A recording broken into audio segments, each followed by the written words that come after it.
Uh-huh. What's your favorite scary movie? I don't know. You have to have a favorite. What comes to mind? You are listening to Scream with Ryan C. Showers, the podcast for Scream fans just like you. Join Ryan every week as he takes a deep dive into the horror film series that defined the 90s and redefined the genre. Scream with Ryan C. Showers is your source for scene and quote analysis, character dissections, and the latest news about upcoming installments of the Scary Movie franchise. I hear you like horror movies, Kirby, but do you like them as much as him? Hello, everybody. Welcome to the Scream with Ryan C. Showers podcast, where the film critic meets the Scream fan twice a week, every Tuesday and Friday. I'm your host, Ryan C. Showers. Thank you for joining me for today's episode. Now, before I go any further, I need to thank the producers of Scream with Ryan C. Showers. They include Ashley Summers from the Squirrel and Spud Shop. She and I host a Scream game every Wednesday on Instagram, so please check that out. I also need to thank TJ Jones, who comes from the Box Office Buds podcast. He is responsible for all of the graphic design of Scream with Ryan C. Showers in terms of new episode cards on social media promotion. So thank you so much to TJ for all he does. I also need to thank contributors Mark Karim, Mark Vieira, and Joey Velisi. Joey Velisi is the guy who writes the scripts for Scream with Ryan C. Showers. Episode 112, we wrote a Scream 7 script, which I read out loud, about the end of the Carpenter sisters storyline. And then the sequel to that was called Screams. It was centered around the legacy of Gail Weathers. That's episode 155. And Joey is currently working on the final Scream, which this is a product that is going to examine the relationship, the marriage of Mark and Sidney. Unlike the real Scream 7, this will feature Mark Kincaid as Sidney's husband, and she won't have a teenage daughter. Both of her daughters will be young, so it'll be much different than the real Scream 7 we're going to get. But that is going to be coming to the podcast late summer, early fall, so please tune in for that. I need to thank everybody over at Patreon.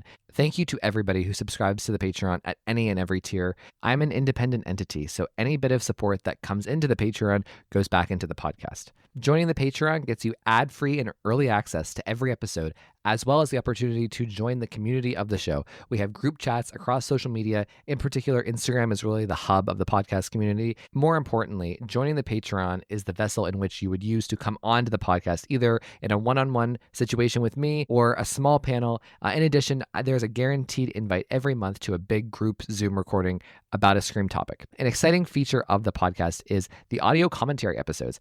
Every Scream fan knows what it was like listening to Wes Craven do the audio commentaries for the original trilogy and Scream 4, with Marianne Maddalena and Kevin Williamson and Patrick Lussier. And what I'm trying to do for my Patreon subscribers is I am going to be performing an audio commentary of a Scream or a Scream-related movie, one per month, every month. And my goal is to try to approach these as I'm doing deep analytical analysis about the characters, about the themes, about just general reaction. So it's something that I'm really proud of and I hope continues to be a cherished part of the podcast. So the commentary is available as a normal podcast episode for anybody to listen to like they would any other podcast, but it will also be available as a video watch along. So everybody, please go over to Patreon, subscribe to Scream with RCS. I would be eternally grateful. So I need to go through and thank everybody over at Patreon who is subscribed as a stab investor or a daddy/mama Ghostface. So the daddy/mama Ghostface of the Patreon are Carrie Tenney, Brett Janovich, Cory Wilson, and Stevie Shears. The stab investors include Allie,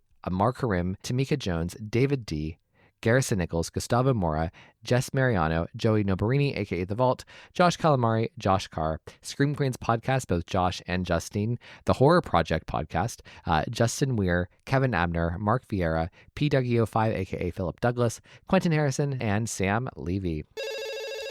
Hello, everybody, and welcome to this segment of Scream with Ryan C. Showers. I'm your host, Ryan C. Showers. Thank you for joining me for this discussion of A State of Grace. It's a worthwhile front. Love is a ruthless game if you play it good and right. So everybody, please welcome my producer, Ashley Summers. Hey, Ash. Hello. How are you doing, Ryan? I am wonderful. I'm always happy to talk to you. Me? Well, I'm happy to talk to you. Not myself. You're happy to talk to yourself? I mean, I talk to myself too, and it's very satisfying. So. Yeah. Myself or my cat is usually like who I'm talking to throughout the day. How very Taylor Swift. How very on brand. It's true. True. So everybody, welcome to this episode about Sidney Prescott. This is going to be an episode about the scenes in the 5 movies that she's in so far that are about her character development. And by this, I mean, like, it's whenever Sidney is talking to another character one-on-one, and there's no violence, there's no ghost face, it's just the 2 characters talking. This happens to her many times over the series. I can't wait for Scream 7, right? I mean, this is going to be prime. But here we are. We're going to talk about these scenes because I love these scenes. I've always noticed these scenes, and I think that it's worth pointing out. So, Ashley, what is the Taylor Swift song of the day? So the Taylor Swift song of the day is called State of Grace. This song is track number 17 on Red, which originally came out in 2012, was re-released in 2021. So if you're listening, make sure you listen to Taylor's version. This was produced by Nathan Chapman and Taylor Swift wrote this song. This song is, if you were to take the actual meaning of this song, of what people online have collectively thought, it's kind of when you first meet someone and you're first seeing like those like little moments of love, of like when you're meeting a crush or somebody new, and you're kind of finding all those like little things that are sparking interest. So when Ashley and I started doing the podcast in terms of like the Taylor Swift songs and matching them to the Scream topic, we kind of like a really fun prompt for us to do was like the Ranking Sidney, Ranking Dewey, Ranking Gail episodes. And so we spent a lot of time thinking about like and trying to match each of the trio to a specific Taylor Swift song. And this was one of the runner-ups for Sydney's episode, which I think we made the right call for that time, but I think this is actually perfect for this episode. And Ashley was really like the one rooting on us doing State of Grace for Sidney. So, Ashley kind of described kind of like what the song means literally, but there is a spiritual element to the song that I think that is very much on point for Sidney. So, Ashley, how would you describe the meaning of State of Grace as it pertains to Sidney Prescott, and why did you fight me so strongly to associate this with her? Yeah, it's one of those songs where every time I listen to it, there's one specific line that as soon as it happens, I immediately click in and I imagine Sidney is singing this song to Ghostface. It could be, I feel like it's like mostly like through like a Billy Loomis type of perspective, but it really could be many of them. But she sings, "I never saw you coming, I'll never be the same." And then it goes into lines like, "You come around and the armor falls, pierce the room like a cannonball." And that could easily be talking about like a crush where like all of the things change. But for me, I'm taking them more literally instead of as a metaphor. And so you were never a saint and loved in shades of wrong and learned to live with the pain, mosaic broken hearts. So you were never a saint and I loved in shades of wrong. It's just like, yeah, girl, you picked the wrong boyfriend. No, that's not her fault. But this whole thing, but then I also feel like to the fans of Sidney and to Scream, Sidney is like almost like this state of grace for us, like this monumental feeling of Sidney that Sidney gives us is power and feeling so like being that there's like so much potential in all of us. And I feel like one word I would use to describe Sidney Prescott as a final girl, which I wouldn't use for other ones necessarily, is graceful.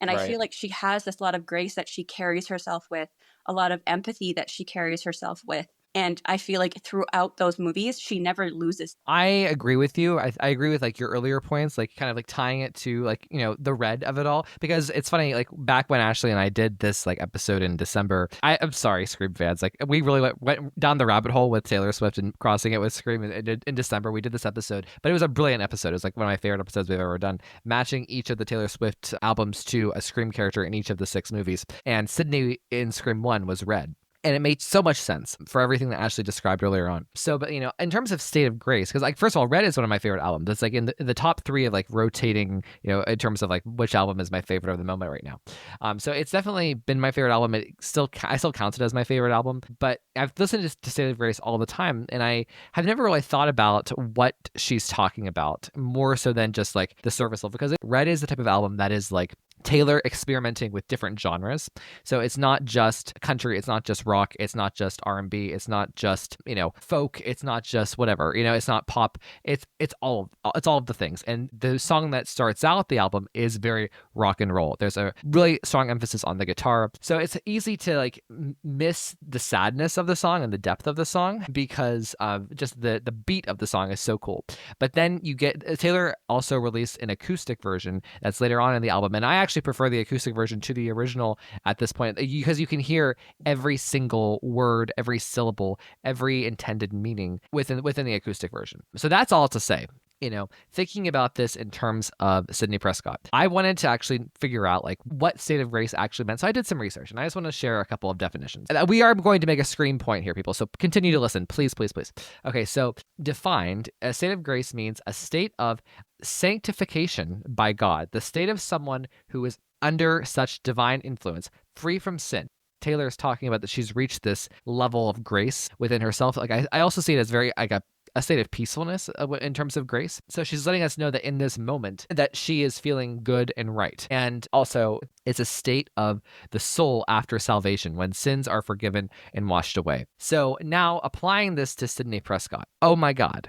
Because one thing, and I'll give Jenna Ortega credit for this. Jenna Ortega was interviewed about Sidney Prescott back like in when Scream 5 came out. And she said something like that to the effect of that Nev and Sidney Prescott are some of her favorite final girls ever because Sidney never allows herself to be tainted by what's happened to her. She always remains above the fray, above becoming going from the victim to the victimizer. She never victimizes. She is always pure, and that's kind of what she retains, that goodness in her, even though the awfulest of awful things happen to her. And I think that's the key to the link between Sidney and this song of State of Grace. So Ashley, what do you think? No, I think that's perfect. And I think something that I really connect to, like I almost got a little misty teary-eyed when you were just describing that, because as somebody, like I've never been like somebody who like whose immediate thing is like, oh, I want revenge, or I want to be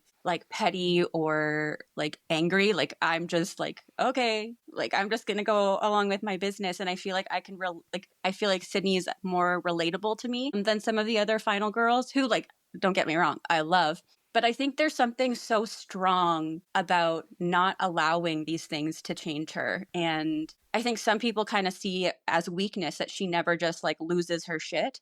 But I see it as like pure confidence in oneself that she's like, I'm not going to allow these losers, like literal losers, who are like obsessed with random crap that they are targeting me for no reason. And she just is like, no, I'm going to do my best. I'm going to end it here. See you later. And I'm going to continue with my life. And I just think there's something so powerful in that message and something so graceful and angelic that she... And also, like, Neb's face, like, is just so angelic, and, like, the way that she, and the angles that she's filmed, like, there's this beauty that comes from, like, within her that is just so, I can't even put words into it. Like, she's just so, I don't want to say perfect, but, because that's the wrong word, but she's just so, I think, angelic. Like, there's just this peacefulness about her face. Well, so I think that you're absolutely right. I agree with everything that you said. And like Nev, like the biggest thing, like the biggest moment of grace, I think that Sidney has in Scream, and it's my favorite moment. It's the Scream 3 hand-holding scene. Is like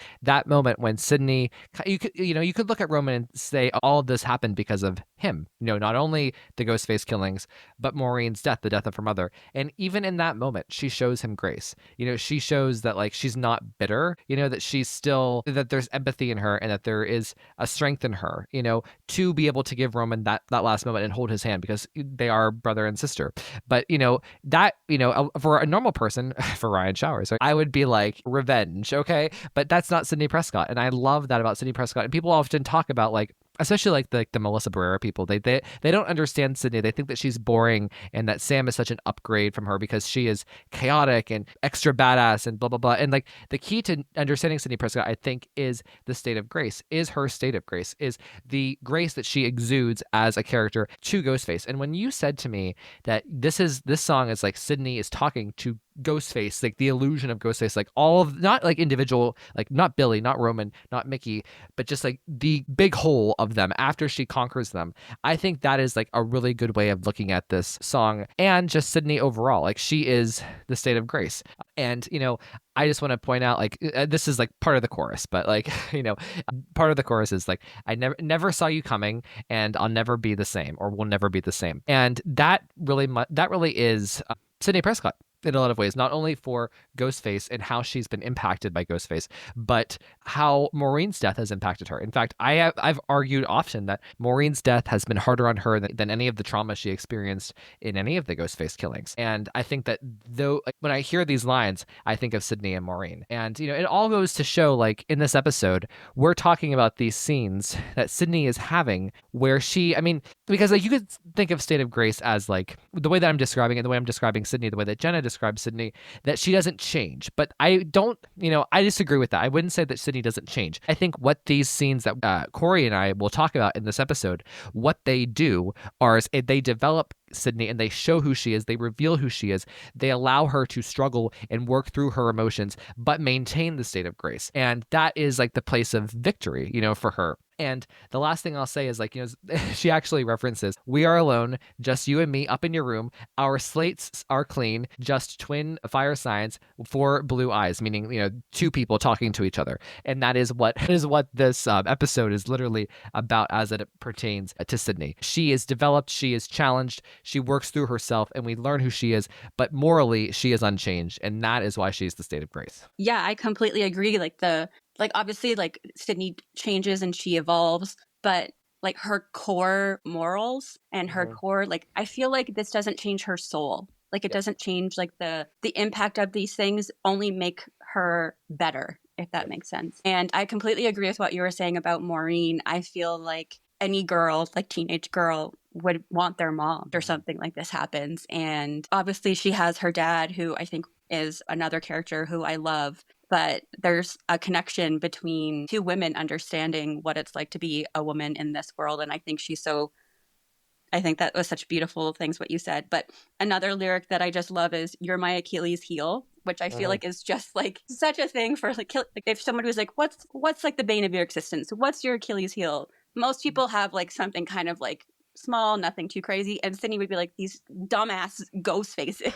So it's just my Sydney song. When I hear it, I just think of her. Well, you have won me over on this. Like, I love, and see, this is like the cool thing about doing the Taylor Swift song. I'm sorry, like the people who, like, you know, the 2 people who have complained about it, you know, I think like, you know, the minority is like, because like whenever me getting to investigate and like dig into the song and see how it relates to Sydney just brought me so much more understanding of Sidney Prescott in a way I haven't even thought of. Like, you know, and I hope that it did for the listeners. You know, I think it's so cool how a piece of unrelated art, you know, can bring out something that we all think we know so well. So thank you so much for pushing me to State of Grace, Sidney Prescott here. Yeah.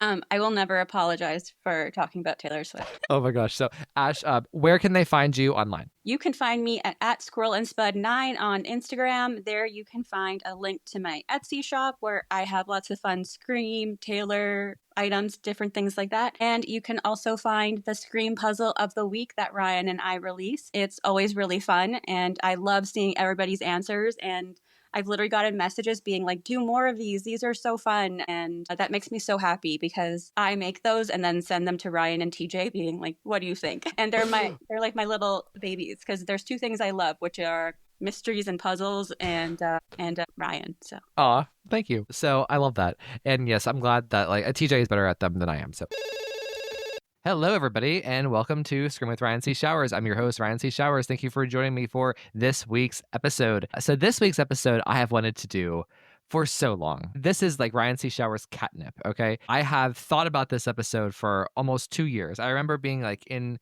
school, like in class, and having this like realization about like these different scenes that Sidney has in each of the movies that are all kind of similar and do a similar thing. And I even had the person who I wanted to do this episode with picked out. I had like my GIF maker at the time, Robert, make a GIF of like all of these scenes, connected. And it just kept getting pushed back and back and back on the calendar. But here we are. We are finally doing it. Today we are talking about what I am calling Sidney Prescott character development scenes. And to tackle this very big topic with me, I have my friend, my daddy, Ghostface, Cory Wilson. Hey, Cory. Hey, Ryan. It's so nice to be here. Nice to see you, hear from you. I'm happy to have you back in the Scream world. No place I'd rather be. Well, awesome. So first, Cory, you know, it's been a while since you have been on. So you were last on in August. And at that point, we knew Nev and Kevin were coming back. We didn't have official word on Courtney, on the new cast. We didn't know about Patrick Dempsey. So I just want to take a second and ask you, like, what are your thoughts on Scream 7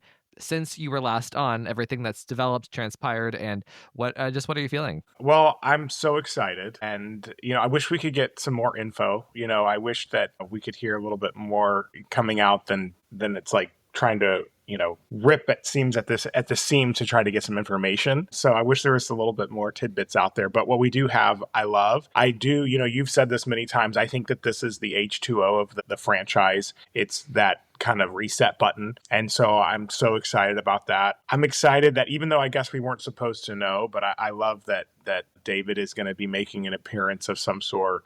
That really is exciting for me. So I'm so excited. Can't wait. So what are your thoughts on Scott Foley and Matthew Lillard? Those are the two that we know right now. We don't know about, for instance, Skeet Ulrich, Emma Roberts, Lynn McRee, who is Maureen Prescott. We don't know about any of these people, but we know for sure Scott Foley and Matthew Lillard will be making an appearance in Scream 7. So what are your thoughts on that? Because it's different whenever you have like two returning killers, right? Especially one that is Sidney's brother, and the other one who is just kind of so like out there in pop culture. He's so significant and famous. It's different them versus Dewey, which we all wanted Dewey, and like just for like the nostalgic part of us, because of the trio and because he's no longer with us. That was something that was an obvious fulfillment. But like having, these two back, Roman and Stu, weird. What do you think? It is. I mean, obviously there's going to be some sort of flashback dream sequence. I'm anxious to kind of know how it's all going to work out. It seems like we weren't even really supposed to know this. Like, Yeah. I think David said the other day that it was supposed to be a surprise, kind of like what they did in 5 with Skeet. So to be honest, I really don't know what to expect. I'm going in very open-minded and excited. I trust Kevin so much that I know that whatever he does, it's going to be great. But I also think that it's great that they're bringing back those people that we love, and I'm really anxious to see what they do with them. So my listeners may remember, they may not. My friend Cory here, he is a Disney dad. First of all, he's an amazing dad and father, but also like he loves Disney. And along with Disney, I'm gonna jump through a couple of hoops here. So if you like Disney, you probably like music and musicals. If you like music and musicals, I feel like Cory Wilson may like Pitch Perfect. And Anna Camp obviously is in Pitch Perfect.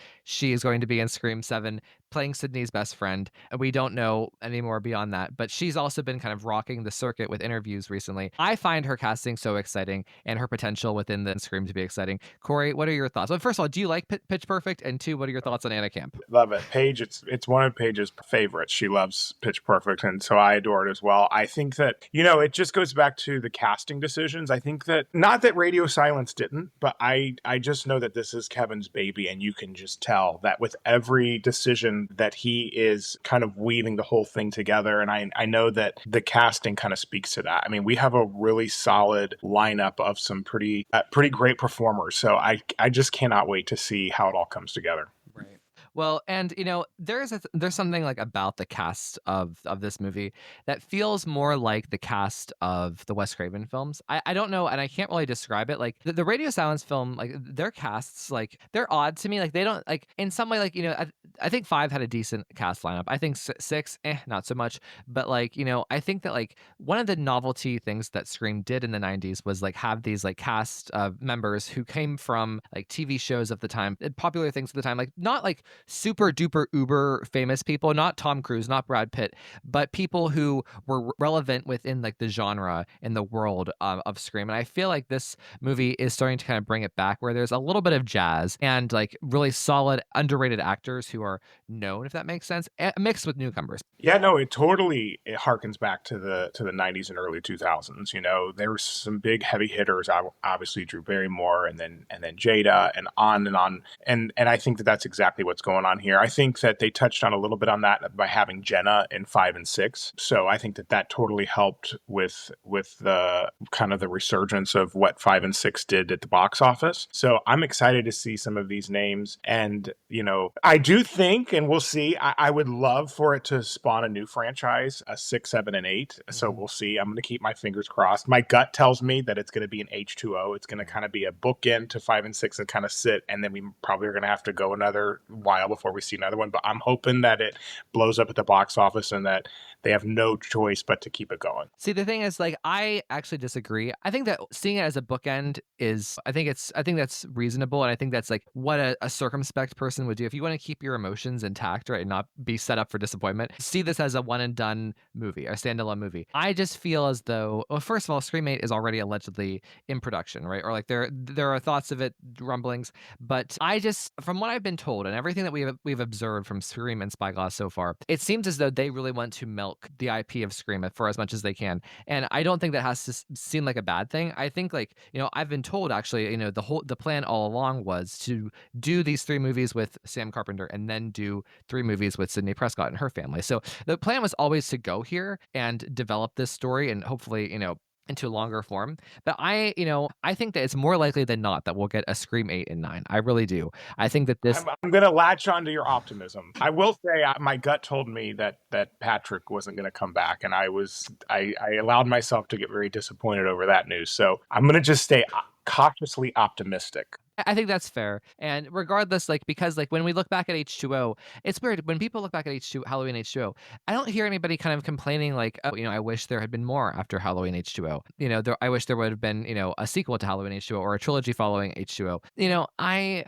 So in that respect, like maybe Scream 7 is H2O and we'll all be happy and satisfied with just that. But I just get the sense with, setting up a whole new world of Scream, setting up her daughter, or the fact that she has 2 other daughters who are also in the mix here, a husband, and like Gail is involved, and that there's this other reporter, and that there's a friend group. There's just, it seems like a sprawling world, and also you have the Meeks who are involved now in Sydney's story, and where I think that they're going to live now, if they do live, for lack of a better phrase. So I think that I think we're gonna get 8 and 9. I really do. And Patrick Dempsey, that whole thing was really unfortunate, and I just want to give you a second. Do you have any thoughts you want to share about Dempsey and the pivot from Dempsey to what we have now? I think I wish that they wouldn't have set it up in 5 and 6 to make us think that Sidney was with Mark, because if we're honest, as much as we want to read into the story, even at the end of 3, it just looks like a growing friendship. It doesn't, to me, it never looked like something that maybe could blossom into a relationship. I mean, again, I don't want to receive any hate for saying that. It's just when I watch 3, I can see it as a blossoming friendship. It's not something that, in 4, I was thinking she's married to Mark Kincaid. So part of me is like, I wish they wouldn't have kind of put that name in 5 and 6, because then we could have allowed negotiations to happen the way they happened and all of that. It could have happened organically. So I was disappointed, because even kind of in reviewing the scenes for this episode, which we'll talk about later, the police officer, when they're in the police office, he's so great. Like he's such a nuanced actor, just with his facials and the way he does things, that I wish we could have had that kind of talent come back and kind of be opposite of Nev. But it is what it is. I still don't think that, once I dealt with the news and the Band-Aid was ripped off, so to speak, I moved on. I don't think that it was something that needed to be there. I think that the film is not going to be impacted really either way because of his absence. Right. And that's pretty much where I land as well. It is disappointing because Scream 3, again, like the thing about Scream 3 is it's not a full-on Titanic love story. It's Wes Craven showing us that there is potential for Sidney to find happiness. Correct. And this is one man, and like showing him as a very specific type of man, someone who has darkness in his past like she does. And so like the idea that like he understands her and respects her, and like that's what that whole thing is about. I think I'm such a big 4 fan, because 4 came out when I was in college. It was the first one that I saw in theaters. So I think my obsession with 4 is why I kind of feel like that as well. Like Mark should have been introduced in 4, because you know what I'm saying? And yes, you can make the argument, well, it's just not talked about, he's off screen. But I guess that if there was a place in the franchise to say that Sidney and Mark Kincaid are together, it should have been done in 4 and not forced in 5 and 6. And I think that's part of the problem too. And like, again, imagine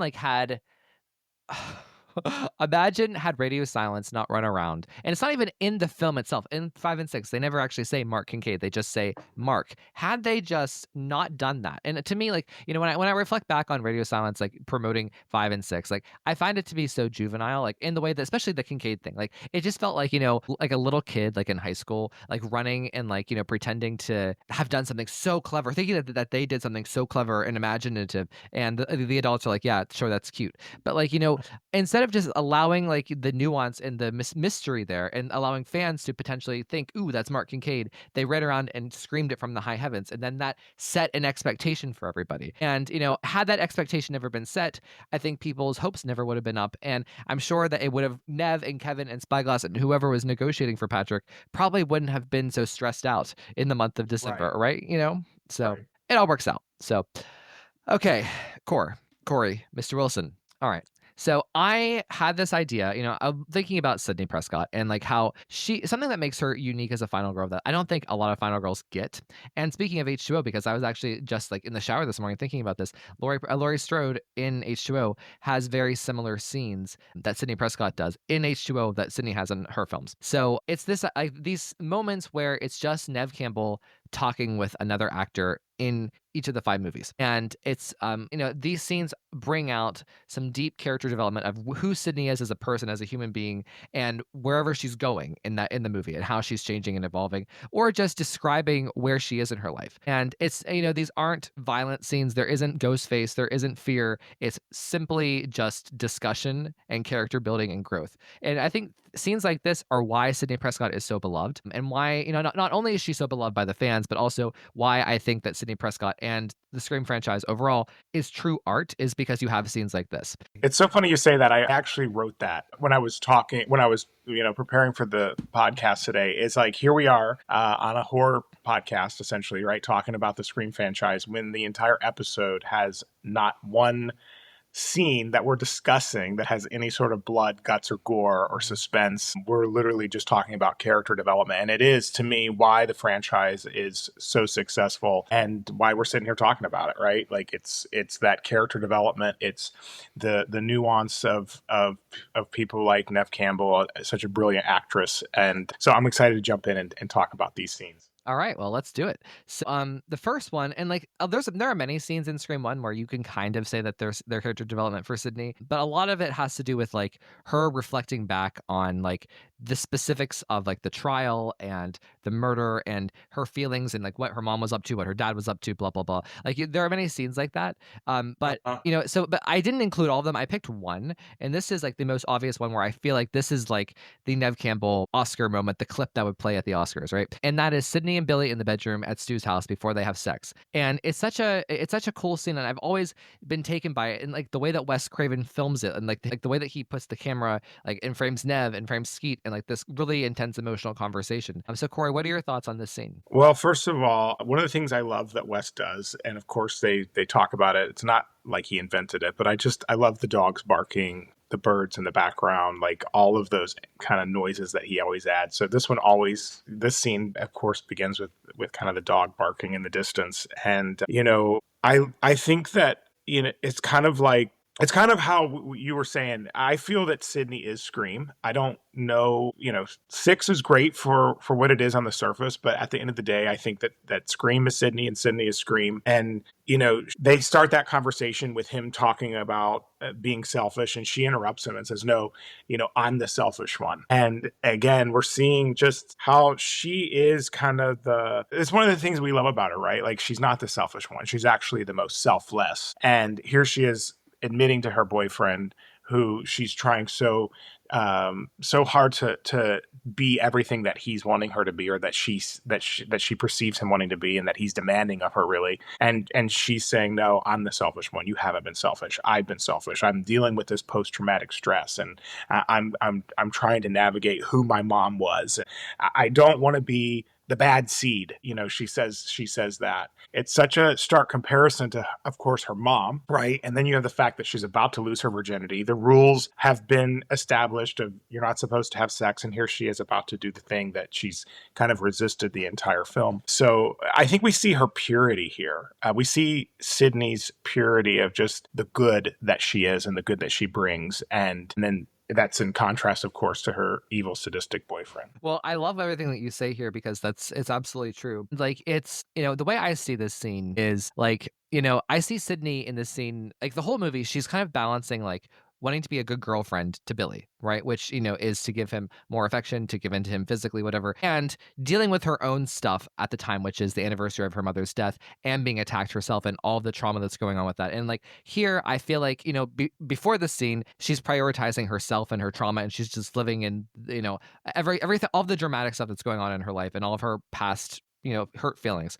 And then here I feel like, this is on the podcast this past week, I said, I don't think that Sidney should have been in the relationship with Billy. I think she needed to be by herself during this period of her life. And I think this is a really good scene for her, because there is a self-awareness to her that she knows she's not giving Billy what he needs, what he wants. And here I feel like this is where she's trying to prioritize him over herself and kind of like overcompensate. And I also think beyond that, I think she sees giving into Billy, or like going full hog and focusing on him and not focusing on her trauma, will be a way to overcome her trauma.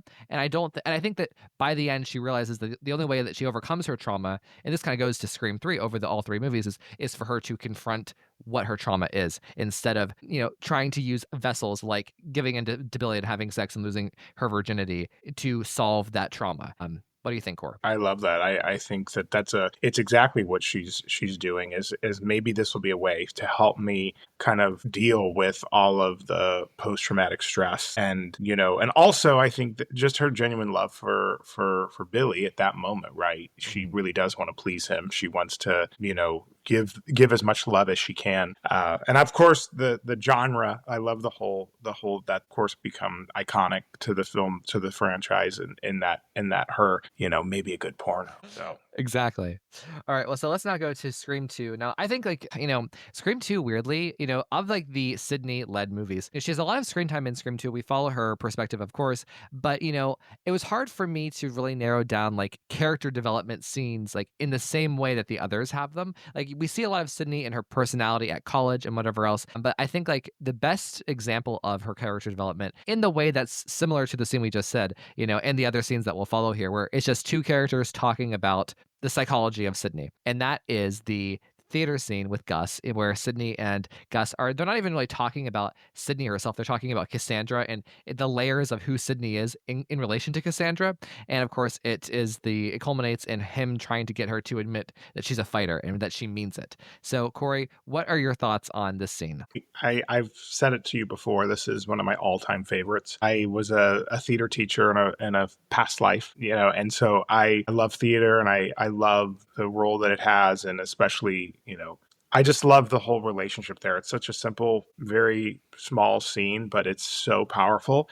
She comes in, and the other thing is they talk about fate, right? He talks about fate. I'm going to jump around a little bit, but that's kind of harkens back to 1978 Halloween, where she's in the classroom and they're talking about fate. So that kind of gets brought up. So I think that, that's an interesting aspect. Wes Craven, I believe, correct me if I'm wrong, he wrote this scene. I think I remember hearing in the audio commentary, and I think it's so well done. She goes in. I feel that when you're even looking at her arc, from 1 to 3, this is kind of the turning point, because she goes into the conversation saying, I can't do this, Gus. I can't do this. And she leaves that scene knowing that she can, and, that she's the fighter, right? And, he talks about, I love the line that he says, the battle for the soul is fought in the arena of art, that's where it's done. And I love knowing that Sidney's a thespian. I think that's amazing, dealing with all the trauma, and like he says, if you got some, I don't know exactly, pain around this material, exactly. If you have the pain around this kind of material, use it. And she is. And so it's a kind of like you said in the previous scene with Billy, she's kind of using him to kind of deal with her PTSD. And in many ways, this major, being a theater major, doing theater, and here they are doing a Greek tragedy, all of that kind of goes back to her way of, I think, dealing with all that she's been through. And, kind of she goes into the scene not a fighter, not thinking that she can do it.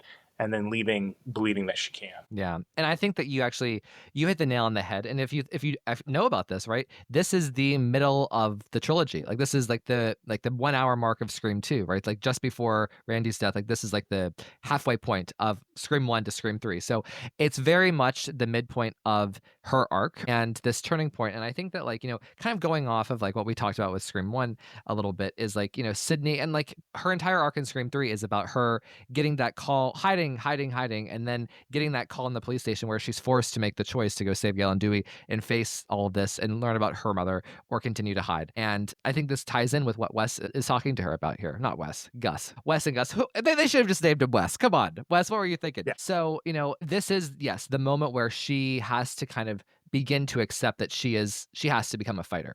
And like she is a fighter in Scream 1, but there isn't, like, I think there's a distinct difference between, like, say Sidney in the finale of 1 versus the finale of 2. She's much more precise and like driven as a fighter in the finale of 2 than she is in 1. There's been a true growth in her, and I think that it originates in this scene, or at least it's pointed out and underlined in this scene. I love the fact that he to me, it's almost like you're watching. I have a hard time sometimes separating Nev and Sidney. I know that they're two different people, but I have a hard time separating them at times. And it's almost like you could see them having that same conversation, Wes and Nev, right? In just preparation for scenes, all the different character work I'm sure they did behind the scenes. I know she's always spoken to him as a father figure. And it's just, to me, I think that there's a lot of probably similarities to that relationship that you see probably was behind the scenes with Wes and Nev. Well, and I'm glad that you brought up Wes and the fact that he did write this scene. This wasn't a Kevin Williamson scene, that Wes wrote the entire Cassandra aria. And this is so Wes coded. And like,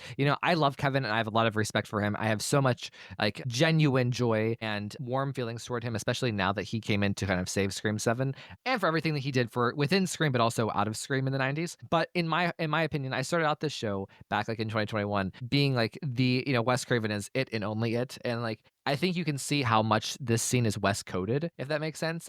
Because Wes also did a lot of uncredited writing on Scream 3. And I think you can see a lot of Wes, like the Wes here is also the Wes there, if that makes sense. Totally. You also mentioned that Maureen, you mentioned that Sidney is a thespian, and how cool is that? I also, again, this is why, like, the Gen Z people who are obsessed with Scream 6 and, like, think it's the greatest thing in the world, they don't understand, like, the beauty of the original trilogy. Imagine, like, it's so complete and so cohesive, where Sidney is studying to become an actress, and we learn in Scream 3 that her mother was an actress. So then, again, there's another tie there that just makes everything more well-rounded and more complete, which we love. And the last thing I want to say about this scene is, like, yes, it's about her arc in Scream 2, but also her arc in Scream 1 to 3. It's like, Gus telling her, you can't avoid this. Like, you have to just go through it. You have to face it and fight it.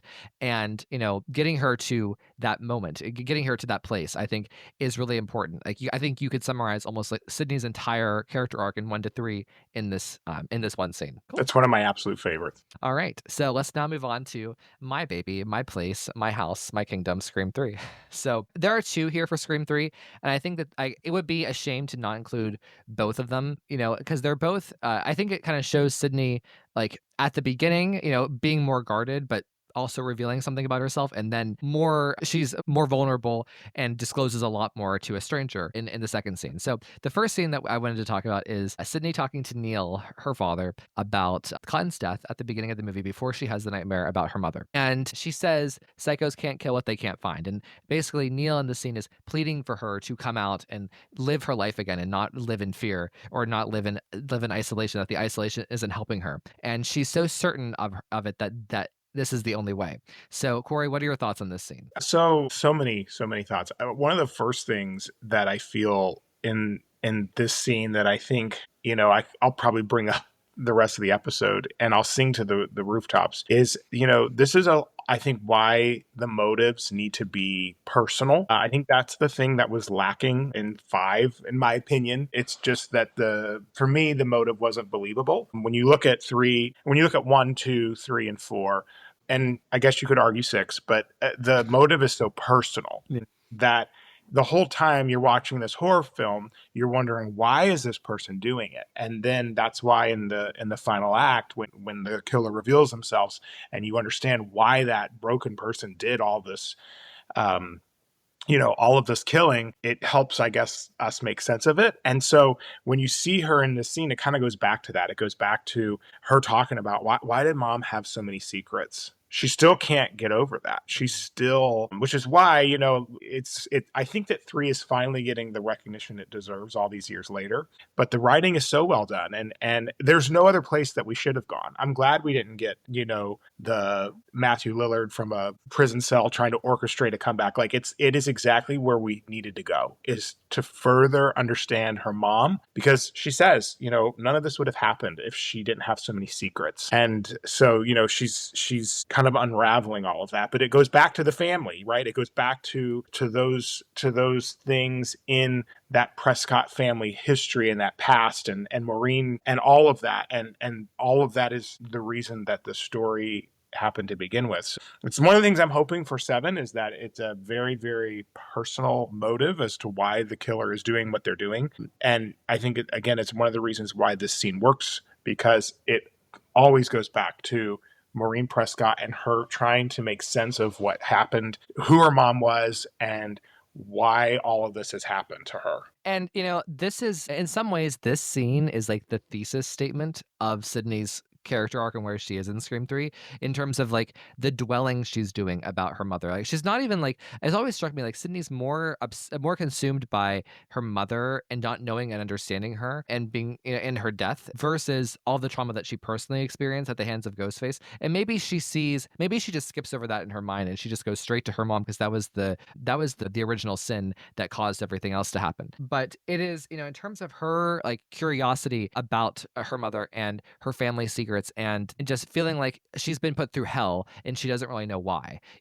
I think it's very, very strong. But also the scene itself is very cold. It's very emotional. It's very sad. For Scream 3 to be maligned in the way that it is often by people as too comedic, too this, too that, blah, blah, blah, blah, blah. It just makes me sad that people don't see the drama in Scream 3, not just with Sidney. I mean, it's all Sidney's entire storyline is drama, but like, there's a lot of drama elsewhere, specifically with Gail and Dewey and their relationship. But like, this is probably like one of the saddest scenes in Scream 3. And actually the whole franchise, really. It's the tone of it is so cold. No, I just, like I said, it all goes back to the family, right? You go to therapy, whatever, you're always going to deal with that inner child and what happened when you were growing up, and that has helped shape who we are today. And you're right. She is more consumed with who her mom was than really what Ghostface is doing. Well, and, also the thing that's so telling about the scene, and this is a very short scene, which is, compared to the other scenes here and compared to the next one we're going to talk about. But, the big line at the end is kind of like a big drum roll kabam moment for people. And people love this line, just like they love I'm a Fighter, right? They say, she says to her father, psychos can't kill what they can't find. And I think it's so interesting that Sidney is being so stubborn about this. And she views this as, this has to be the answer. This is the only way to keep myself safe, to keep other people safe, is for me just to be taken out of the equation, for me to, this is how I can protect myself and preserve myself and not cause any more damage. And she's almost impenetrable about believing this, and it's just, so it's very dark for a character to be in a place where they are putting themselves in isolation and not willing to come out of it. So yeah. And I think to sing Wes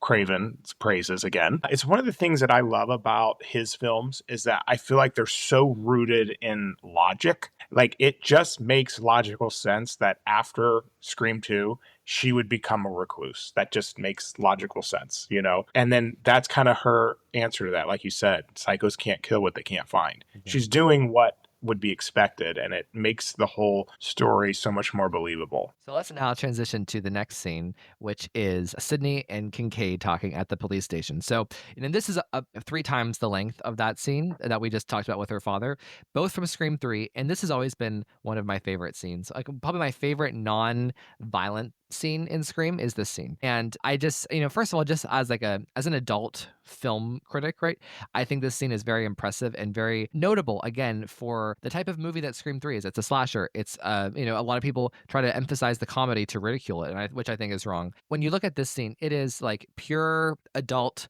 Like, it's something that you would find in like an Oscar nominee for Best Picture. It's just two adult characters talking about their past and their trauma and like where they are in their lives right now.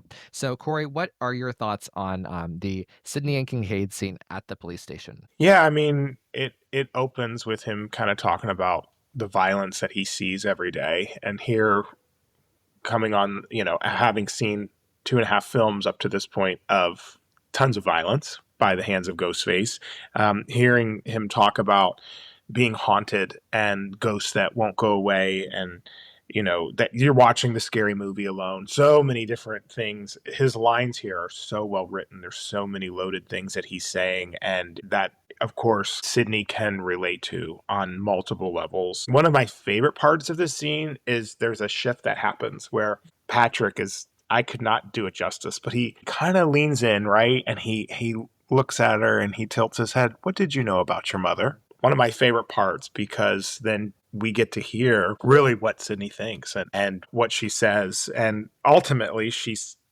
says, I really didn't know my mom. I didn't know who she was. And Detective Kincaid gives this brilliant line right back to her. You know who she was to you. Yeah. And it's like, that's so beautiful on multiple levels, right? We watch film to escape, but we also watch film because we can relate to it. We can relate to the characters, right? And so I think that's an interesting thing for all of us, right? We're a very judgmental, critical culture, always wanting to look at people at face value. But at the end of the day, our relationships with each other are so different and nuanced. I'm not the same person I am at work that I am at home and all of this. And so to understand that, yes, on paper, she was the slut bag whore who flashed her shit all over town. But was she that to Sidney? Yeah. No, and so he kind of forces her to say, don't buy into all of what the media has said your mom is and what these killers have said your mom is. Who was she to you? And that, at the end of the day, is all that matters. And I think that the way you just said this,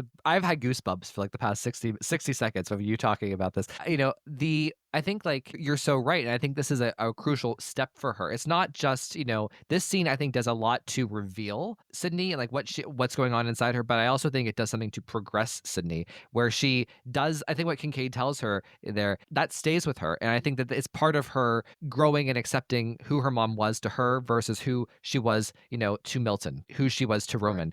And when she learns all these things, even though Maureen was a flawed person and she made maybe not the best choices, and especially in particular with Roman and rejecting him, that Sidney still knows who her mom was to her, and she can find peace in that. So I think Kincaid gives her a slice of peace that is very underrated for the arc of Scream 3 and the arc of Sidney herself. And this is such an interesting scene because it is about like their connection is so real. Like it's hard to find another example of like two characters who instantly connect and just like have this kind of conversation within the franchise. Like, and it's so interesting too, the dynamic between them, because like, Sidney reveals a lot to him. Meanwhile, she's walking this tightrope of trust, even with him.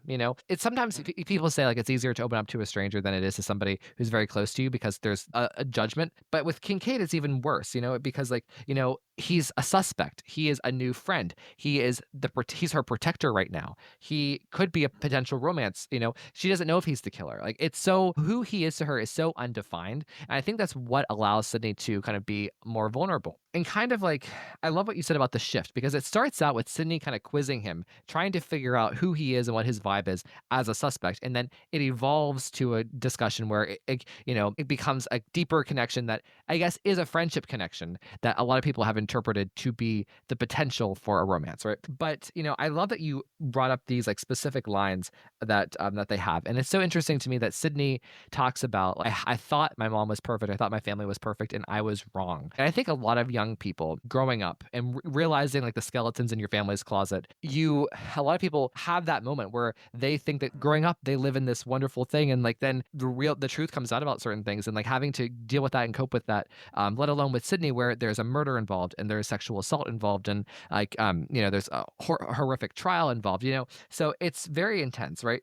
But then the thing that I think is cool about this scene is it circles back to one of the scenes we already talked about, which is the Billy and Sidney scene in Scream 1. She says the exact same line. I don't know who my mom was. She says it to Billy. She says it to Kincaid. And I can't imagine how frustrated Sidney is. Like, she's lived through so much since She first said that to Billy, and now she's here. She's gone through all of this, and she's more confused now than she ever was, right? About who her mom was in terms of like what actually happened to her, one, but two, what kind of a person was she? And I just think that's really, really profound. And I think through her conversation with Kincaid and through everything else that happens in the finale, she realizes that. So yeah. So well said. So anything else we want to say about this scene? I mean, I do love how it ends. What's your favorite scary movie? My life, mine too. So people hate on that, and I don't know why. What is so I don't. It's a chef's kiss. It's a chef's kiss. It's a chef's kiss. Like, it's a play on, something that Sidney has lived through. And I think it's fun to hear Nev Campbell say those words from her own mouth, from her own voice, say that, after we lived that, and like, yes, I think it's appropriate for what Kincaid says to her. Like, I don't think it's weird or creepy or cheesy. Like, I think you are weird and creepy and cheesy if you don't like that line. So buzz off, internet people. No, and again, I know that I keep repeating myself, but it just goes back to that, the deeply personal things that I think that's what made the franchise so successful. We already saw Jason in the 80s run around killing people for really no reason. So to have that root of her and her family and how interconnected it all is with all of that is so foundational, and it's again why I think that they keep making these movies. And like one last thing about the ending of this, like people criticize it in the frame of the Kincaid saying my life. Well, first of all, I think that's appropriate to say because his life is a scary movie, so buzz off. Second of all, what people don't give the credit for this is he walks away. And she's sitting, so there she goes. She had a connection. She had this big moment of, revelation about her mom. He walks away and she says, mine too. And she looks down. So she is still by herself. Like, like Taylor Swift said, you're on your own, kid. And I think there's something also very emotional and deep about that. So yeah. Oh, I love Sidney in Scream 3. Oh, she's the best. Okay. Now, Mr. Scream 4. I mean, I know you. So by the way, Cory, can we just pause? What is your current ranking of the Scream movies? I meant to ask. So it's always changing. Normally, on any given day, I'm going to tell you 1, 2, 3, 4, 5, 6. However, you have really made me fall in love with Scream 3. You're welcome. So usually 1 and 3 are kind of like 3 is definitely, I prefer 3 over 2. Okay. It took me a long time to get to that point, but 3 is definitely over 2. So usually 1 and 3 are kind of battling it out. Okay. And I think the biggest reason for that is, and I love when you talk rankings with everybody on the show. It's one of my favorite things. The rankings are so personal, right? Mm-hmm. Like each movie has such a personal connection to us as individuals. So that's why everybody's ranking is going to be a little bit different. There's really no right or wrong answer to the question, right? Mm-hmm. I mean, of course, we all think there's a right or wrong answer, but so for me, the tough part is that Scream came out when I was, an 8-year-old child. So I was terrified, I was horrified. And so all of that is so deeply ingrained in my psyche that the first one and all of those different scenes it had made such an impact. So it started it all for me. But I would say you can almost rank them on different merits, right? Like let's rank what has the best this, or this, and then the ranking changes. I think that quality and cinematography wise and just story wise, 3 is definitely, look, we're only talking about one scene from Scream 1 as far as character development is concerned. And here we are spending a bulk of our time on 3 because there was so much that happened. So that's my ranking. 1 and 3 are always neck and neck. All right. Well, so I love that. The fact that you attributed like great storytelling and cinematography to Scream 3 has made my day. Like, let it be known in the permanent record that Cory Wilson has said that Scream 3 has great storytelling and cinematography. People, folks, we can take it to the bank. But where I was going with this is I want to know 2 or 4. Oh, yeah. So I would say it's kind of the same argument with 2 or 4. I have a very, very deeply personal connection with 4. As I told you, it came out when I was in college. It was the first one that I saw in the movie theater. So the other thing, one of my I love murder mysteries. That's one of my favorite aspects of the franchise is the whodunit of it all. I don't want to be spoiled. I know you don't mind spoilers, but like I don't want to know who the killer is when I go into the movie. Mm-hmm. For me, I remember the buildup. I remember Wes on Twitter. I remember them flying back to Michigan to refilm the beginning scene and the parking lot scene, and Wes taking pictures of the blood and posting it on Twitter, and just all the excitement and the buildup. And then how they framed Jill as Sidney 2.0, I totally fell into that trap. I had no idea she would be the killer until she took off that mask. So that was like, mouth dropped to the floor shock. And I think going into that film, not knowing that, if you knew that going in, then I could see how the movie would be different. But I'll never forget the emotional ties of seeing Jill take that mask off. That was, I never saw it coming. Well, you said something to me about Scream 4 that has always stuck with me. And like, I love Scream 4. Like, I talk about the trilogy all the time, and maybe I need to start talking about the quadrilogy. It's hard because like Scream 1, 2, and 3 is such a package, whereas 4 is like, it's different, but like, I do love and adore Scream 4. And it's definitely, I'm in a different place with it now than I used to be whenever the show first started. I mean, that was pre-radio silence, yikes. But the thing that you said to me about Scream 4, this was after 5 and 6, is because like, and I hate to say this, and I don't mean to sound like a jerk, but it is what it is. 5 and 6 are juvenile, especially Scream 6. Like that frat party scene is pathetic. I feel like I'm watching the CW. I don't feel like I'm watching a Scream movie. I know that Scream movies are about they're about teenagers to an extent, but they're also about the adults. Like Scream has always been partly about the adults, and Scream 6 watered it down so much. I mean, they literally completely sidelined Gail Weathers so that they didn't have to do the adult thing, which is really sad and pathetic. And I don't like watching Scream movies where the teenagers are 1000% the focus. And you make a really good point. You made a good point to me a few years ago about Scream, and specifically Scream 4, in that it feels, even though there is this teen cast, it feels like an adult movie in the way that Scream 3 does, and even kind of Scream 1 does in a way. I mean, I would say that all three of the original trilogy feel like adult movies, but Scream 4 especially does because of the adult cast. It's not just the trio. It's Judy, it's Rebecca, Kate. So the call. Right. Yeah, no, totally. So I am a big Scream 4 fan. Okay. Well, so let's talk about Scream 4. So I have two, even though there's only really one. Like the big scene of Sydney's character development in Scream 4 is the scene with Jill in the kitchen where they're talking about how Sidney copes with being a survivor. But before then, there is a little scene I just had to include because it's so weird in a Scream movie to have a moment like this, and it's more of a Dewey scene than it is a Sidney scene. But it is the scene where Sidney and Dewey talk on the couch in Scream 4, and they talk mostly about Dewey and his marriage with Gail and how happy he is right now. But it's still notable because like scenes like this, like it's the classic thing that Wes Craven does, where it's just two characters talking about no violence. It's just talking about their emotions and what's going on with them. And I think that's really cool. And to that point, it makes the violence matter and more impactful, right?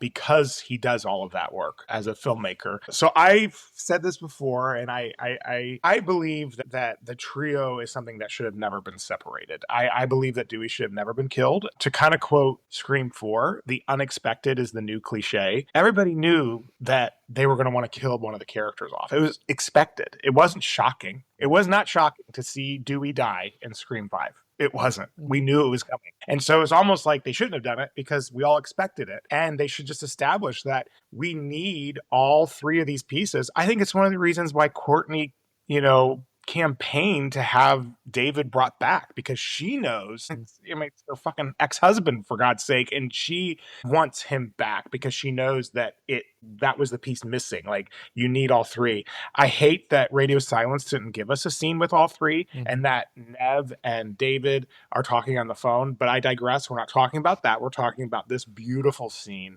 where we have both of them sharing and kind of catching up. And you're right. It is a lot of Dewey talking, but he is quoting her book. Yes. And it's such a powerful line, right? Sometimes they don't. Sometimes they get better. And so him just it shows how much he loves Sidney.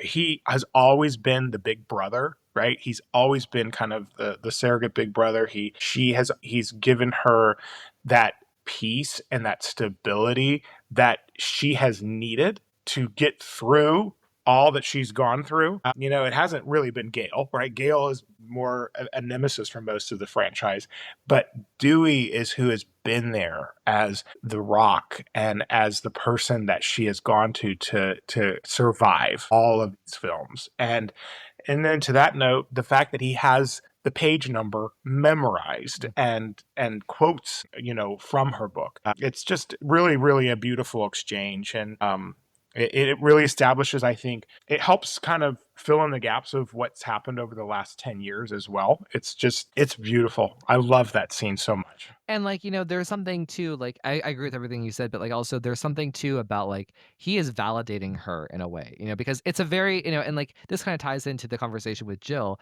in the kitchen where, Sidney kind of reveals like I focus on other people and that's how I get through the day. I don't focus on me. And I think what Dewey does is he kind of in a conversation about Dewey, he takes the spotlight off of him and puts it on her and just her accomplishment. And like, just with it without saying so many words, right? He is giving her this like, oh, look what you did, Sid. You overcame this, not only the danger that we were in, but like you wrote this book and you have put yourself forward. Like, I'm proud of you. I think that that's what's conveyed in that moment. And I think that you're right that scenes like this are necessary to give us that emotional bond and tie between Sidney and Dewey. Like, and like this is the problem with the core four is like, Sidney and Dewey have a very strong relationship on their own. Sidney and Gale have a very interesting relationship. Gale and Dewey all do. You can't say that about all of the members of the core four where they each individually know each other. So I think scenes like this are really important. And I hope in Scream 7 that and this is we're going to talk about this towards the end, but like I hope that she gets a scene like this with Gale at some point. So yeah, Cory, any final thoughts before we go on to the Jill scene? No, just that I wish that Dewey was still alive. Well, let's talk about Jill in the kitchen because it's so interesting, right? This happens again, smack dab in the middle of the movie, the middle of the runtime, where the original and the remake kind of face off and they're talking. And at this point, remember, Jill, Sidney sees Jill as her innocent little cousin whom she is protecting, whom she sees herself in and trying to, everything that she went through in Woodsboro, all those years ago. She thinks Jill is going through that right now, not knowing Jill is the mastermind here. So, it's interesting because I think the way that Jill kind of probes the conversation, she asks Sidney how about the celebrity aspect, which is what Jill is most interested in. And what does Sidney do? She takes it to a personal place where she's talking about herself and like how she copes with her everyday life and her everyday trauma. And I think it's so interesting because like I think Sidney in Scream 4, she's in a very calm place. She's at a plateau where she's kind of figured things out, emotionally, but also physically to protect herself and deal with this stuff. And she talks about the fact that like again, I find people I care about and I focus on them. I don't focus on me, and that helps me get through the day. And I think that this scene is so it's pivotal in Scream 4 because all of Sidney's actions relate back to this. Like, take what she does at the Olivia sequence. She, doesn't think about herself. She doesn't think about the danger to herself. She runs into the action to save Olivia. She jumps in front of Jill to the killer in the hallway, tackles him down the steps to save Jill. She doesn't even think twice about it. She doesn't even think. She just does it. It's intuitive. We see this in Kirby's house whenever, she's, leaving Kirby in the basement to go get the knife to save Jill, on the roof, hiding Jill under the bed. Like, this is intuitive for her. So without this scene, none of that really comes to fruition. So, Cory, what are your thoughts on this scene? I think that everything you just said, that's a lot of what we're missing too in 5, right? With Nev, I think we're missing a lot of that where it was just so front of the line, I think, for Wes in building Scream 4 in the world of Scream 4. It's interesting again because I think the marketing was so well done, unless you were Ryan C. Showers and had a spoiler and went in knowing who the killer was. But like you have this whole build up, and here she comes in. I know how you feel, and you're like, oh my gosh, this is the new Sidney. But having gone back, knowing that she's the killer, it is so interesting. How do you deal with it? How do you deal with the fame? People staring at you, and she even responds, "People stare at me," like she doesn't even notice. Yeah. Of course, Jill notices, but Sidney doesn't. Mm-hmm. And you said, she says, I don't focus on me. I have people that I love and I care about, and I focus on them. And it's really actually a really good reminder for all of us, like, to not be a selfish bitch like Jill, and to be more mindful of others and putting them, before ourselves, if you will, and not be so focused on me. So it's again, a beautiful example of, the difference between the two of them and why one is the hero and one is the villain, of course. And again, this scene, of all the scenes we're talking about, of course this is true of the Billy scene in the bedroom, sure. But like, you can look at this scene both ways, right? You can look at it. It's so fun to look at it as Jill when you're watching it for the first time before you know she's the killer versus after, because it plays differently, and so there's so much depth there. And I think that you're right there. I love how Sidney just kind of plays it off, like the people stare at me, again, you're Wes Craven saying something about the original versus the remake. The remake is inherently trying to steal the vanity of what they see, the vanity of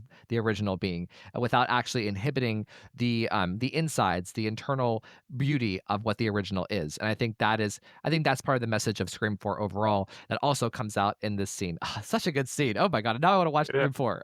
All right, anything else about this scene? Well, just that Wes again can also take that kind of a scene and then still add a suspense, right? Because then you have that beat at the end where you see something in the shadows there, kind of lurking in the background. I think that he does a great job just as a rabbit trail in that whole sequence with that house, with leading up to Kate's death, and just that whole suspense there. I think he does a great job. Very underrated scene. Like, I love that scene, and a lot of people don't like it because of the cops, and some people don't like Kate's death, but I love that. I love Sydney's phone call. Actually, a lot of people love the Olivia phone call, right, where Sydney slit your eyelids. I like this one more because it's the family ties that cut deep.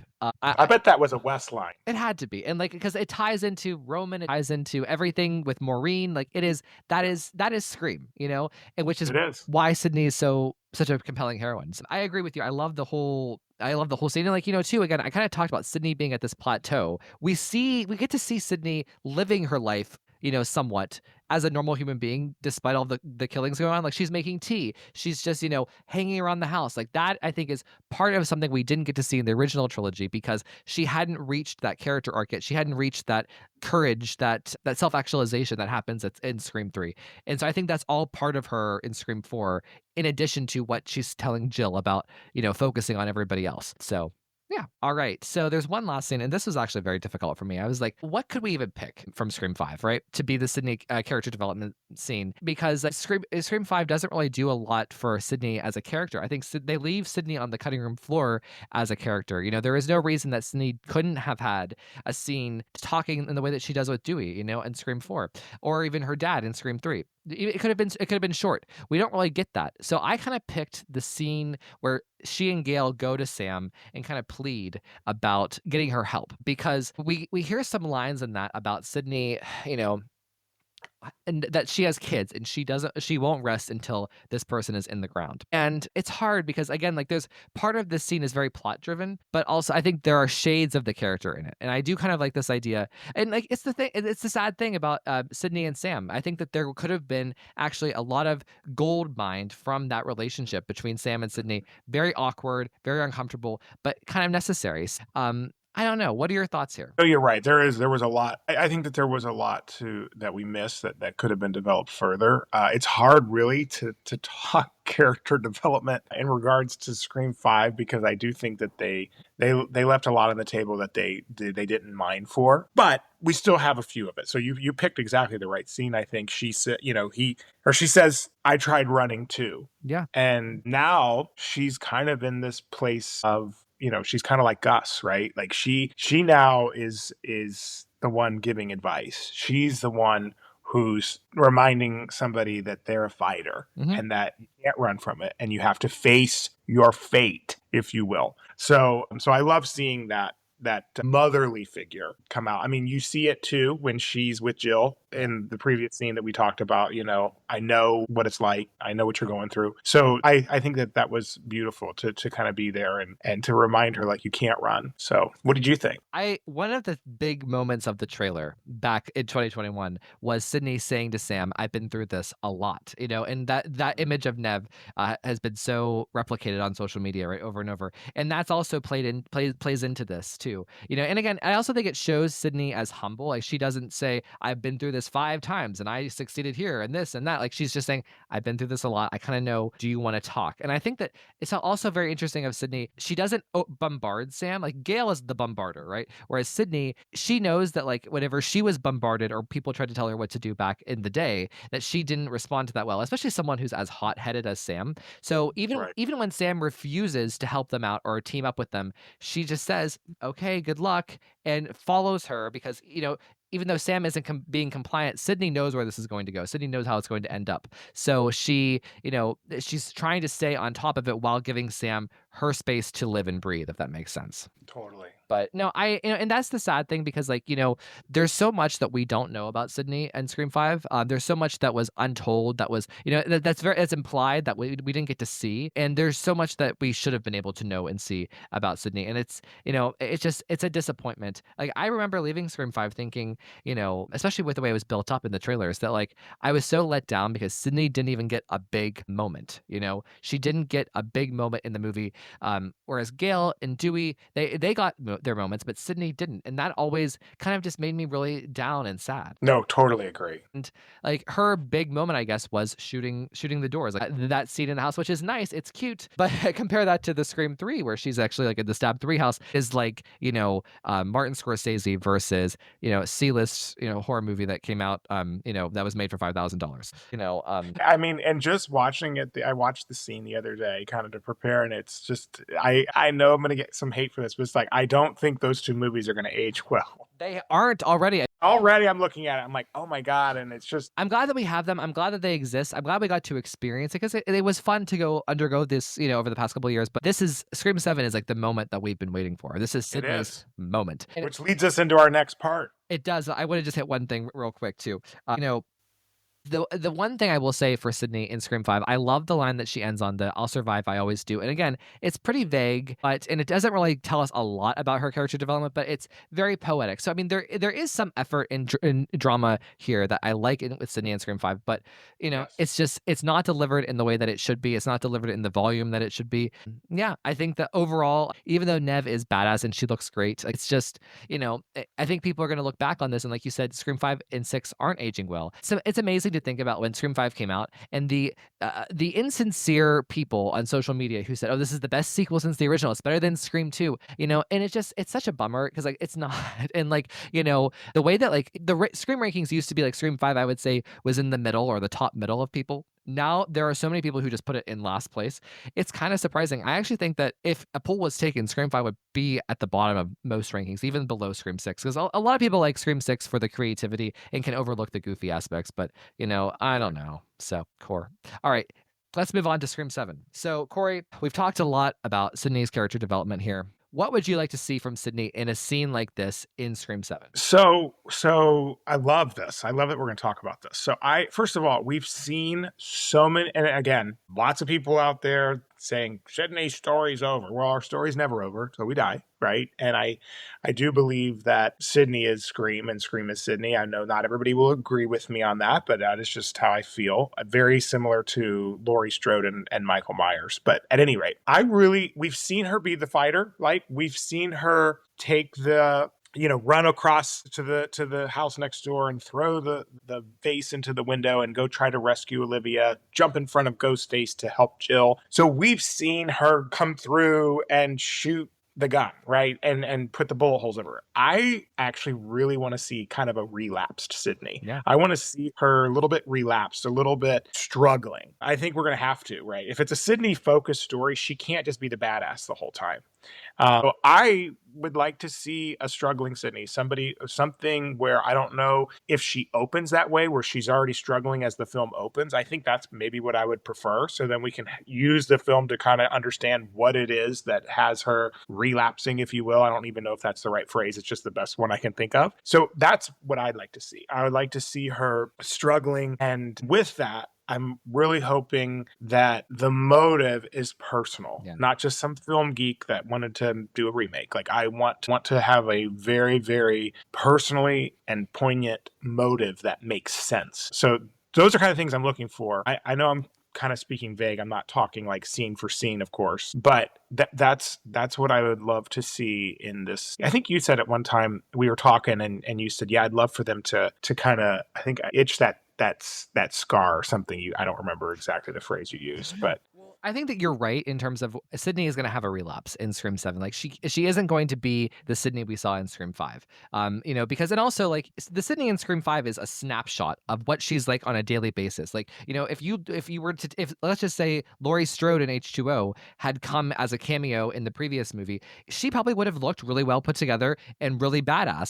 But when you are in her life every day, going through the routine with her family and her daily struggles and her still hanging behind, you see the cracks. And I think that we're gonna see the cracks, but also I think the fact that now that Sydney is not only she's always been by herself, she's always been responsible just for her. Now she has 3 kids and a husband there that are appendages of her. So I think that allows her to be re-traumatized or her to be put in a place of vulnerability again. And that's where the magic is going to come from. And the relapse, I think, is going to come from. I think that's where the novelty in this new story is going to be for Sydney. As it pertains to like a specific scene, I would like to see many of them. I would like it to be almost like a Scream 3 kind of a situation where we get many instances of Sydney talking with another character where there's no violence involved. So, that could be Gail, that could be Anna Camp, because again, if she's the killer, the betrayal of that. Mark, I want to see them as a married couple. I want to see the conflict. I want to see how they love each other, how they connect, and like where the conflict is. And her daughter, because I think it's going to be a very heavy emotional movie between her and her daughter. So I would like to see scenes like this with each of those 4 characters. I want to see what it's like to see how Sydney feels responsible and like the burden of having people you're responsible for, literally, because they, came out of you or you're married to them. You know what I mean? So I think that that's really important to show of Sydney. Again, something new about Sydney that we won't really we've never seen before. There is new story to tell here. There is new fertile ground for something rare and cool and novel, right? And the last thing I want to say is, if you look back at those scenes that she had with Wes Craven, so you always had a big quote that people remember, that people talk about on social media as their favorite quote, right? So, in Scream 4, I know how you feel. In Scream 3, you had the, hey detective, what's your favorite scary movie? My Life, Mine Too. Or Psychos Can't Kill What They Can't Find. You have I'm a Fighter from Scream 2. And you have the genre thing that Billy says, like, you don't get to pick your genre. And I want to be a Meg Ryan movie. Like, those are huge iconic quotes in the pop culture. I would love to see a big iconic quote come from a scene from Sydney and Gail, Sydney and Anna Camp, Sydney and Mark, or Sydney and Tatum, whatever it is. So that's kind of what I would like in the perfect world, according to Ryan C. Showers. What about you, Court? No, I totally agree with you. And I'm really hoping that she's just not a badass the entire time. Like we've seen that. We've seen that many times. And so we kind of need to see her dealing with, I think of, like you mentioned, H2O, of Laurie Strode waking up with the nightmare and having to take the pills and, having several glasses of Chardonnay and having having to close her eyes and count because she sees Michael Myers coming back so much. I do think that's probably why Dewey and Stu and Roman are all coming back in this, because it's probably something very similar to that. Mm-hmm. So I'm excited for that. I want that to be a huge thing. I know some people have said AI or whatever, that could be as well, but I just want to see a struggling Sydney. And of course, I want her to come out triumphant at the end. I want to see a Sydney who's put through a struggle that can last a new storyline. And I think, honestly, this will be the death of Mark. I think killing Mark will be important for Sydney in a new storyline, and Tatum, the daughter, in a new storyline to go into an 8 or a 9. I think that if this is the H2O situation where this is a standalone, don't kill him. But if this is going to be 8, 9, kill him. That's my perspective. How about you? What do you think about Mark? Do you think he should live or die? I think he should die. Okay. Especially just with all the Patrick Dempsey of it all. The one last thing I would like to see in Scream 7 as it pertains to Sydney specifically is Roman and Jill. Since Scott Foley is in this movie and Emma Roberts maybe, I would really love to see her acknowledge the fact that 2 members of her family tried to kill her and what that has done to her, how she thinks about Roman, how she thinks about Jill. I think that would be really cool to see Sydney reflect on all these years later. And I think that, like, because in my opinion, those are the 2 most important killers in the franchise. I know that people love Billy Loomis and they love Stu Macher, and I know all of the gays love Mrs. Loomis because she's basically a drag queen, and that a lot of people love Mickey because he's a hipster, sexy hot guy, whatever. But yeah, it is what it is. I think that for Sydney, those are the 2 most important killers. So So Totally. yeah. Cory, oh my gosh, this was so fun. Oh, one last thing. So Gale Weathers. I want to see many scenes of Gale and Sidney together. I want them to be like Sidney and Tatum were in Scream 1 in terms of like they're always together throughout, like while they're trying to investigate, or, as the movie is like in its act 2. I think that would be the best thing for it. But I also want to see Gale talk about Dewey to her. And I want to see Sidney talk about Dewey to her. And I want to see Sidney open up to Gale. And I want Gale to open up to Sidney in a new, profound way. What are your thoughts? Yeah, no, I think that was the thing that was missing a little bit in 5 and 6 is the crime solving of it all. That's why Gale shows up. She wants to solve the riddle. And so I want to see more of that as well. I want to see more of her actively trying to figure out who it is. And that was definitely missing. Seeing her and Sidney work together, I think is huge. I just want to see more media. I don't know. And what I mean by that is when one opens and she's at her house, it's one of my favorite scenes. That's how we find out about Maureen, right? We have the news basically tells us about Maureen. And then all through 2, you have so many different media things. You see Cotton being interviewed, and then even in 3, you have Cotton as his personality, but the fact that it's taking place in Hollywood. And then even in 4, you have Gale trying to write the book, but then actively trying to figure out who the killer is. That was missing, I think, a little bit in 5 and 6, just that the whole media overtones of the franchise. So I'd love to see her in her studio, not just for a split second like we did in 5, but like I want to really see that world that she's living in. It's so well done in, which one was it? Screams? Yes, that Joey wrote, yes. Yeah, you guys nailed that one. Well, thank you. In my mind, the last movie that we received with the Carpenter sisters happened because you guys explored, Mama Carpenter and all of that. So in my mind, that existed. Thank you. I love that script, and I love these projects. And he's writing the last one right now, and we're actively talking about it throughout the day. So it was just so much fun to do Scream 7, which is episode 112. I won't spoil it, but go listen. And then the follow up to that, Screams, which is episode 155. The final Scream is coming soon. So it's a really fun thing about the podcast. Cory, this was so much fun. Thank you so much for giving Sidney Prescott her due today, and this specific part of Scream that I think is so important to Scream. People look at Scream sometimes and like they try to act as though it's like not an elite franchise, but it is. This is everything we talked about for the past hour is why. So yeah. Well, it was an honor again. Such a joy. And thank you again for having me. Of course. Where can they find you online? So I'm at Cory Wilson on Instagram, and then on X at Cory Wilson 7. It's not at Hot Disney Dad? I mean, I guess I could start that one. I think you need to. So, okay, everybody. Yeah, maybe an OnlyFans. All right, everybody. Thank you. Thank you, Cory, so much. Thank you, Ryan. All copyrighted material used or referenced in this show belong to their rightful owners and made possible by the Fair Use Act. And number 3, never, ever, ever, under any circumstances say, I'll be right back. Because you won't be back. Get another beer, you want one? Yeah, sure. I'll be right back!